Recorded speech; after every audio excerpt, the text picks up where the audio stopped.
최고의 프로그래머들 보면 코드가 진짜 말도 안 되게 빠르잖아요. 이게 그냥 그 사람들이 더 똑똑해서 그런 걸까요? 아니면 우리만 모르는 무슨 비밀 기술 같은 게 있는 걸까요? 자, 오늘 바로 그 비밀을 파헤쳐 보려고 합니다. 한 전문가가 공개한 플레이북을 통해서 말이죠. 밀리초, 그러니까 1000분의 1초 차이로 승부가 갈리는 레이스가 있다면 어떨 것 같으세요? 상상만 해도 숨 막히죠? 바로 이게 코딩 경진대회의 세계입니다. 코드의 아주 사소한, 정말 눈꼽만큼의 효율성 차이가 승자와 패자를 가르는 곳이죠. 모든 게 순식간에 결정되는 거예요. 자, 그럼 이제부터 코드 속도를 극한으로 끌어올리는 여정을 시작해 볼 텐데요. 그 첫걸음이 좀 의외일 수 있어요. 무슨 복잡한 알고리즘 이런 걸 생각하셨다면 아니고요. 놀랍게도 아주 간단하고 또 보편적인 두 가지 원칙에서 모든 게 시작됩니다. 코드 한 줄 짜기 전에 말이죠. 첫 번째 기둥이 뭐냐면 바로 마음가짐입니다. 좀 놀랍지 않나요? 기술적인 팁보다 이걸 먼저 얘기한다는 게요. 난 잘할 수 있어. 이 자신감이 성공의 필수 조건이라는 거예요. 어차피 안 될 거야 라고 생각하는 순간 동기부여가 확 꺾여버리니까요. 실제로 사고방식만 바꿨는데 실력이 확 늘었다는 사람들 꽤 많습니다. 그리고 두 번째 기둥은요, 바로 측정입니다. 이게 무슨 말이냐면 코드 최적화는 이론으로만 하는 게 아니라는 거예요.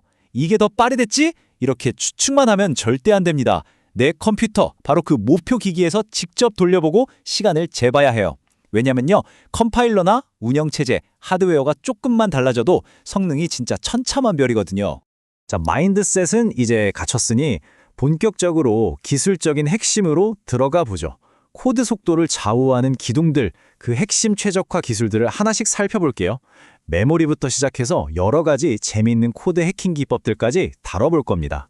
첫 번째는 메모리 마스터하기. 메모리 관리가 왜 그렇게 중요하냐면요. 메모리를 새로 할당하는 작업 자체가 원래 컴퓨터한테는 꽤 부담스러운 느린 일이거든요.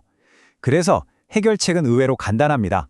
가능하면 메모리는 처음에 딱 한 번만 할당하라는 거죠. 그리고 사실 배열 하나면 대부분의 경우 충분하다고 말합니다. 복잡한 거 쓸 필요 없이요. 또 큰 배열을 쓸 땐 롱 대신 인트처럼 더 작은 변수 타입을 쓰는 것도 기본이고요. 이건 아마 처음 듣는 분들도 많을 텐데 정말 의외의 사실이에요. 우리가 흔히 쓰는 나머지 연산자, 바로 그 모듈로가 생각보다 엄청나게 느리다는 겁니다. 왜냐고요? CPU 입장에서 나눗셈은 덧셈이나 뺄셈보다 훨씬 복잡하고 힘든 일이거든요. 그래서 여기 보세요. 느린 방법 대신에 덧셈이랑 조건부 뺄셈만으로 똑같은 결과를 내는 빠른 방법이 있죠. 이게 훨씬 빠릅니다. 여기서 얻을 교훈이 뭘까요? 네, 바로 그거예요. 당연해 보이는 것도 일단 의심하고 직접 재봐야 한다는 거죠. 자, 더 영리한 코드 해킹 기법들 몇 개 더 볼까요?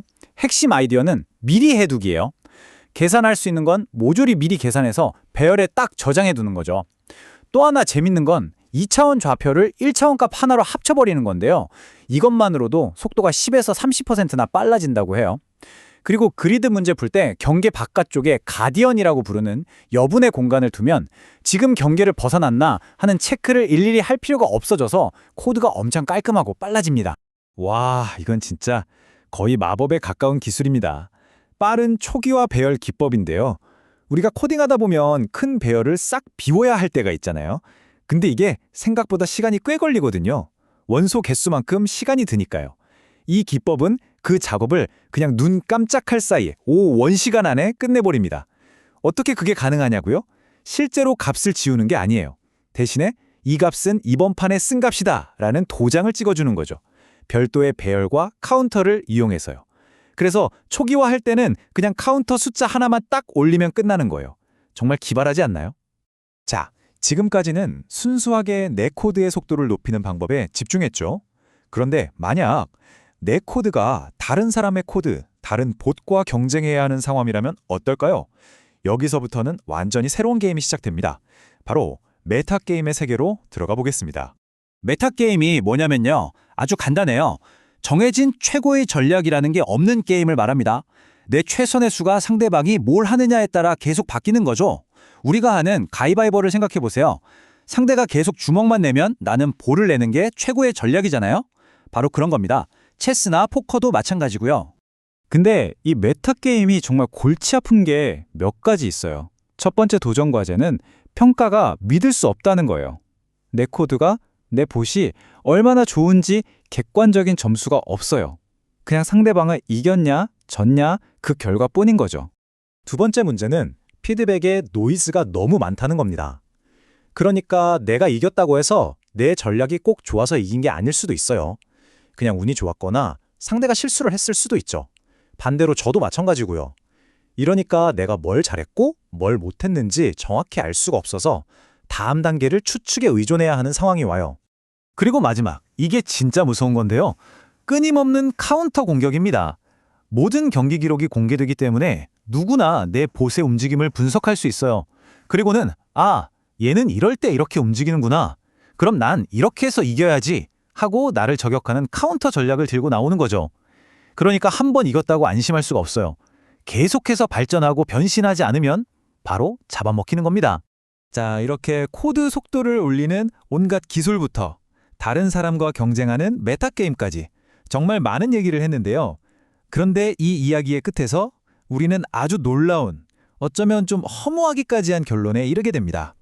과연 이렇게까지 속도에 집착하는 게 정말로 중요한 일일까요?